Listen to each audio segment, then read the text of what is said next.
Welcome to Hard Talk with me, Zeinab Badawi. The National Assembly in Pakistan has been dissolved ahead of the general election in late July. Well, just as eyes were turned on him when he was a top international cricket star, much attention is focused on Imran Khan, who abandoned sport for the far less gentlemanly arena of Pakistani politics. He established his own party, the Pakistan Tehreek-e-Insaf, the PTI, or Movement for Justice Party, more than 20 years ago. He says he wants to create a new Pakistan. In the last elections in 2013, his party came third. So, can he make it to the position of Prime Minister this time round? And is he the right person to steer Pakistan, given criticisms about his performance?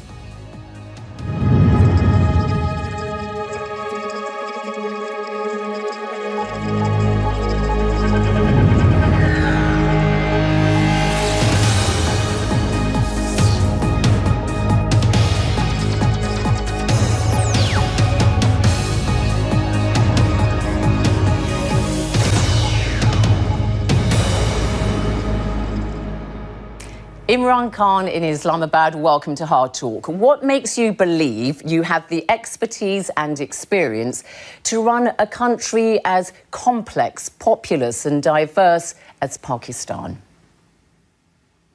Then the issue with Pakistan is the same issue with most of the developing world. It's a question of governance. So if Pakistan is a governance failure, the reason why we haven't achieved our potential is because we have weak state institutions. And because we have weak state institutions, we cannot collect enough revenues to develop our human beings. So in a nutshell, these are the two issues. To develop our state institutions and then to raise the money to spend on our human beings, on our education, on our health, on our clean drinking water, etc. So but why are you the right person to bring about these changes that I think everybody would agree Pakistan needs? Well, mainly because the two other parties which have been taking powers in the past 30 years, who've been taking turns in getting to power, they failed. And during their time, the state institutions have degenerated. There was a case in the Supreme Court with the former Prime Minister, and the Chief Justice in the Supreme Court said that all state institutions have collapsed in Pakistan. So this has happened during the time these two parties have been in power. You're talking, can I just say that you're talking about the PPP, the Pakistan People's Party, the party led by the Bilawal Bhutto, the Bhutto family, and also the ruling party, the Pakistan Muslim League N, and you're referring to Nawaz Sharif, the former Prime Minister. But look, they may have been discredited in your eyes, but nevertheless, in order for you to do better than these two parties in the election, a March National Gallup poll puts your party, the PTI, at 24% and the ruling PMLN at 36%. So you've got a huge mountain to climb to do better. Then these surveys are quite misleading. I mean, if you look at the election which David Cameron contested in England, they were supposed to be level with the Labour Party and there was a landslide victory. So this is a spot, this is what might have been the survey at the time. But when the election time comes and when parties come up with their manifestos and when the electorate has to make up its mind, that's really when the swing takes place. And we believe that this is the time that my party, Tehreek-e-Insaf, I feel that this is the time PTI is going to win the election in a landslide. But really, I mean, I have to put it to you. You say, oh, well, you can always dismiss polls. But for example, let's take the state of Punjab, the biggest in Pakistan. You can't really win a national election unless you carry Punjab with you. It has around 100 million people living there, about half the population of Pakistan. It's held by the ruling PMLN. In February, your party lost badly by a considerable margin in a by-election. Only in February. It does not bode well for you, Imran Khan. Then in by-elections in Pakistan, if you look at our history, always the party in power wins the by-elections. when PMLN was in the opposition between 2002 and 2007, they lost all the by-elections to PMLQ but won the general election. And same with the People's Party. When that was in power between 2008 and 2013, they won most of the by-elections. So by-election is not a good indicator, but it is the rising popularity of a party. As you get close to the elections, which party is on the ascendant? And I think if you look at the polls, if you go back a year ago, PTI was much further down, and now it is going up. And if you take a poll right now, it's probably level with the PMLN. All right. Listen, you've positioned yourself very much as an outsider, launching a war against a system that you say is corrupt and unjust. You say, I want to create a new Pakistan. But what is new and different about your policies? Because they sound quite similar to some of the things that the other parties are saying. You know, food, shelter and clothing is the slogan for the PPP. You say something similar. So what's new and different about you? Well, the policies of the two main parties have enriched the rich and impoverished the poor. So the gap between the rich and poor in the last 30 years has increased. At the moment, we have a tiny rich island of rich people, and we have a sea of poor people. The difference is getting bigger because of their policies. So how are we going to be different? I again repeat that we are the only party that can build state institutions. For instance, the most difficult institution to build is the police. Now in KP, in the province, Pakhtunkhwa is the province which our party has been in power for 5 years. Every survey says that the best police is right now in KP. Reason being that we have made it, we have isolated it from political pressure, brought in merit, and as a result, the professionalism of the police has gone up. And the police that was most hit by the Taliban, in 2013, almost 1,000 police had been killed by the Taliban, and it was devastated.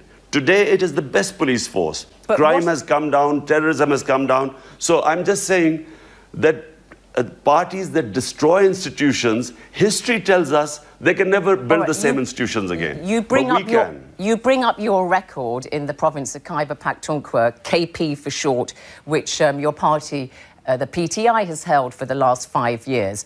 Let me tell you what Khurshid Shah, an opposition member in the National Assembly, has said about your record there. PTI chief Imran Khan had a chance to implement his agenda during their rule in KP, but he missed a big chance. Khan talks about creating 10 million jobs in the province, but he's not even been able to create 5,000 jobs during his tenure. Fair point? One indication. KP is one province out of all the provinces, 4 provinces in Pakistan. They never re-elect a party. They only give you one chance. So MMA got one chance in 2002, was wiped out in 2008. But this is of the jobs. You know, you're talking about your agenda. You had a chance to demonstrate that you could deliver, and you haven't. That's the point. Zain, this is what I'm coming to that. Now, ANP got a chance in 2008, got wiped out in 2013. So today, PTI, all surveys in KP, I mean, I'm saying don't listen to what Khurshid Shah says. He has to say those things. But the indication is, how many if you look jobs at have all you the created? surveys, But how many jobs have you created? And I want to ask you also, have you built a new university in KP? Have you built a new hospital in KP? So, first of all, if you look at all surveys today, PTI has doubled its vote bank. So clearly what PTI manifesto, it must have fulfilled its promises in the manifestos. Otherwise, the people would not be saying that they will again vote for PTI. So that's number one indicator, rather than what the opposition is saying. In all the main fields, human development, education, KP is ahead of all the provinces. In health, recent survey, Herald survey, KP is ahead of other provinces. In local government, it has the best local government system. Law and order, police, it is the number one. Environment, it has, first time in the history of Pakistan, a province has done so much for the environment, has planted 1 billion trees in 5 years. But have you built a new university, a new hospital in KP? Have you delivered the jobs that you said you were going to deliver? Poverty in KP has been halved. Remember now, first of all, Zain, you must understand, KP was the province most hard hit by the war on terror. Sure. It was devastated. 70% of industry was closed. I'll just give an indication so people know what we were up against. In 2013, in all the three provinces, the bigger provinces, the total number of major terrorist attacks were 99, all put together. In just KP and FATA, adjoining FATA, there were 200 terrorist attacks. KP was devastated. 70% of industry was closed. So people were sheltering in Islamabad. You've talked about... I'm sorry to interrupt you. You've talked about the security situation. I was trying to ask you about your social policy record there. Look, you've talked a lot now about poverty and inequality, and I have to put it to you, Imran Khan, that you yourself may say things on the campaign trail like this: a civilized society is not known by how many big houses are constructed, but how people in the slums live.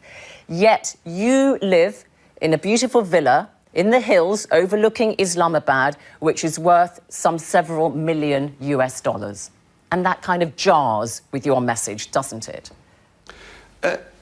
Look, Zain, in whatever house I live, if it's my legitimate earning, my tax-paid earning, if I live the way I like, that's my business. It doesn't mean that, you know, I cannot have compassion for the people. I mean, remember, I am the biggest. I do the greatest amount of charity work in Pakistan's history. Built one cancer hospital, the biggest charitable institution. Built a second cancer hospital. Remember, 75% of the patients which come to the hospital are treated free, cancer patients. But you don't find it a bit embarrassing? Then the second hospital in Peshawar. Okay. Then a third one we know that you've done Karachi. That. Yeah, but then do a you university. not find it embarrassing that you live in a multi-million-dollar villa and yet you preach about people living in slums? This house was built by me selling my London flat, which I earned during my cricketing days. I sold that and built this house. It's no more expensive than that one flat I had in Kensington. All right. So I sold that and built this house. Okay. And this, by the way, was proven in the Supreme Court. I don't know whether you know that. I was in the Supreme Court justifying where I got the money for this house because the Prime Minister was being investigated. All right, let's move on from your personal accommodation and the messages it sends to... you were talking about security and... no, but then hold on a minute. Yes. Look, I mean, this, I again repeat, the amount I bought this place for was that one London flat which I sold. Okay, you made that clear, Imran Khan. Okay, so talking about security and the armed forces and so on, one criticism that you often hear made about you, one person, for example, Maryam Nawaz, the daughter of the former Prime Minister Nawaz Sharif, says you are a stooge and pawn of the Pakistani army. Are you? That's rich coming from Maryam Nawaz. Her father was literally manufactured by General Zia's military dictatorship. But what do you say about the criticism? Because I have to put it to you that he, of course, was removed from power in 1999 by General Pervez Musharraf, and you welcomed his ouster, because obviously you've waged a long campaign against him. And in 2000, you said you would even accept an offer from General Pervez Musharraf to join a government. This is not true. I could have joined General Pervez Musharraf's government in 2001. I had the offer. Yeah. In fact, I was the only party who had the offer who did not join him. And in fact, same General Pervez Musharraf put me in jail. I was the only political leader put in jail by General Pervez Musharraf. But should you... All right, you're putting the record straight on that. But again, perhaps you could be a bit more critical of the armed forces. That's another thing that's said about you, and speak more about its excesses. There is concern from human rights organisations like Amnesty International. 2017-18, it says reports continue that security forces were involved in human rights violations, including torture and other ill treatment, arbitrary detention, extrajudicial executions and enforced disappearances. Shouldn't you be highlighting these kind of very serious concerns rather than just saying, oh, we've built up the security forces in KP and so on and so forth? Zain, sure. But first, let me just clear this. You said that Maryam Nawaz says I'm backed by the military. There's a 22-year struggle behind me. Her father was no one, picked up by the military and made a chief minister and a prime minister. I have struggled for 22 years. And if anyone tells you about, on 29th of April, we had the biggest rally in Pakistan's history. 500,000 people turned up. When you have people with you, you don't need any crutches. Someone like Nawaz Sharif, he was picked up by the army. He did not have any following. This is about your record. So number one, I want to make that clear. All right. Secondly, talking about the army. Look, the army depends upon the army chief. So General Zia's army would be different. General Musharraf's army would be different. General Bajwa, who's the current head of the military, his army is different. So I criticized General Musharraf's army because I was against Pakistan sending its troops into the tribal areas. All right, but you get on with General Bajwa. Because the moment you send your army... OK, you get on with General Bajwa, the current chief of the armed forces.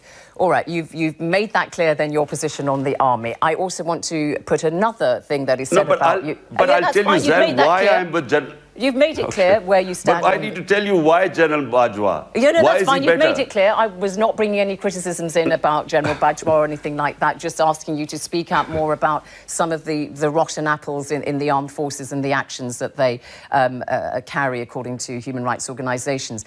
Another thing that is said about you... But can I clear this then? Well, just very quickly, Do you want Look, I oppose the army being sent to the tribal areas. Why? Because whenever you send army into civilian areas, there will always be human rights violations. How can there not be? The army is not fighting another army. It's in their villages there. There are people, human beings living there. So I oppose the war. What General Bajwa, the reason I think that he's the first army general, army chief, he has categorically stated he stands with Pakistan's democracy. He stands with Pakistan's constitution. And he is trying to clear up the mess created by General Musharraf when he sent the army into the tribal areas. All right, thank you for clarifying that. All right, I want to put to you another thing that is said about you. Bilal Bhutto, for instance, the co-leader of the opposition PPP party, says that you are the estranged brother of the Taliban. Do you admire the Taliban in any shape or form? The Pakistani Taliban? Because, look, Bilal can be excused. He doesn't know what is happening in Pakistan. He's just been parachuted into Pakistan's politics. He doesn't know what's going on the ground. I oppose Pakistan army going into the tribal areas. I did not agree with that. And because of that, I was called pro-Taliban. So it was the George Bush thing. Either you're with us or against us.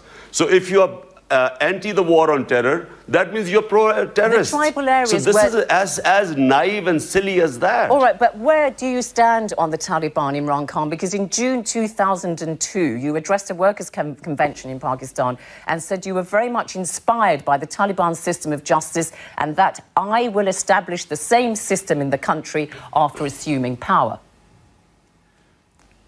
Let me explain to you what the Taliban system of justice was. It was what is in the Pashtun tribal areas, what the system of justice is. And what is it? They have a jury. Every village has a jury. They listen to the cases. People get free justice. Poor people have access to justice there. For instance, forget the Taliban. In tribal areas of Pakistan, they have been the most peaceful areas until this war on terror. Reason being, people have access to justice. There's a jury. Every village has a jury. It sits down, it listens to two people, and it dispenses justice. And there were crime-free areas. So but have you changed your mind? Have you changed your mind now, Imran Khan? You said that in 2002, because this is the Pakistan Taliban, the same one who in 2014 carried out the attack on the school in Peshawar. 145 people killed, nearly all of them children. We know Malala Yousafzai, obviously the Nobel Peace Laureate, also attempted murder by the Pakistan Taliban. This is a group that asked you if you could represent them in talks. You declined and said, no, find your own representatives. But I put it to you, it sounds as though they like you. Zain, for one, in 2002, there were no Pakistani Taliban. So when I talked about it, it was the Afghan Taliban. And one thing they did was that they brought it to a war-torn, destroyed Afghanistan by the warlords. If you read a book by Living with the Taliban by Mullah Zaif, he'll tell you they brought justice by bringing in what was the Pashtun system of justice, which is a jury system. They brought peace. So, there were no Pakistani Taliban in 2002. All right. The Pakistani Taliban came out in 2006. So let's get the record straight. Can you talk to them now? And the justice, I'll just complete this. Sure. In Pakhtunkhwa today, in KP today, in police stations, district police stations, we have that justice. We have a jury, and people have free access to justice in district. It's very popular. Because poor people cannot afford lawyers and... Do you talk to the Taliban, the Pakistan Taliban now? Do you think you should do business with them? The situation has changed completely. After the Waziristan operation, the Taliban have been pushed into Afghanistan. So there are actually hardly any militant Taliban left in Pakistan.